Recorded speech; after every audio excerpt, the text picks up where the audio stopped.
മതി മതി, എല്ലാരും അവരവരുടെ കാര്യം നോക്കിയേ.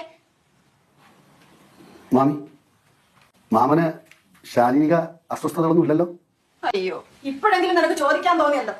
ചേട്ടാ, കേശവൻ ഇവിടെ നിന്ന് പടവലത്തേക്ക് മാറ്റിപ്പാർപ്പിക്കുന്നതിനെ പറ്റി ഒരു തീരുമാനമായി കണ്ടില്ല. ആ കാര്യം പുനഃപരിശോധിക്കേണ്ടതാണ് അമ്മായി. അച്ഛനും അമ്മയും ഒരു തീരുമാനമെടുത്താൽ എടുത്തത് തന്നെ, അതിൽ മാറ്റമില്ല. അച്ഛാമ്മേ, ഞാനും കേശുവും എല്ലാം കണ്ടറിഞ്ഞ് താഴെയുള്ള കുട്ടികൾക്ക് നന്മ മാത്രം പറഞ്ഞു നൽകി ഇവിടെ സന്തുഷ്ടരായി നിൽക്കുന്നതല്ലേ അഭികാമ്യം. മാന്യമായി സംസാരിക്കാനും പെരുമാറാനും പറഞ്ഞെന്നും പറഞ്ഞോണ്ടേ കൂടുതൽ അങ്ങ് ഓവറാക്കല്ലേ. എല്ലാ ആവശ്യത്തിനും മതി കേട്ടാ. അയ്യോ, അത് അമ്മയ്ക്കറിയില്ലേ? ഇവിടെ ഒന്നെങ്കിൽ അങ്ങേയറ്റം അല്ലെങ്കിൽ ഇങ്ങേയറ്റം. അതാണ് ഇവിടത്തെ ഒരു സ്റ്റൈൽ. അയ്യോ, ലോകത്തെങ്ങും ഇല്ലാത്ത ഒരു സ്റ്റൈലാന്നേ, പറയാതിരിക്കാൻ വയ്യ. അല്ലമ്മ, എനിക്ക് 2-3 ഡ്രസ്സ് എടുക്കുന്ന കാര്യത്തിൽ ഇതുവരെ തീരുമാനമൊന്നും ആയില്ല. ഡ്രസ് എടുക്കാനായിട്ട് അമ്മയുടെ കയ്യിൽ ക്യാഷ് ഇല്ല എന്ന് അമ്മ പറഞ്ഞിരുന്നു. അമ്മയുടെ സാമ്പത്തിക സ്ഥിതി എന്ന് മെച്ചപ്പെടും. അത് എത്ര മെച്ചപ്പെട്ടാലും മിച്ചമൊന്നും കാണില്ല. ഡ്രസ്സൊക്കെ കുട്ടുമാമ വാങ്ങിച്ചു തരാം. പക്ഷെ അവധിക്ക് നീ ഇവിടെ നിൽക്കുമ്പോ പഠിക്കുന്നതൊന്നും കാണാൻ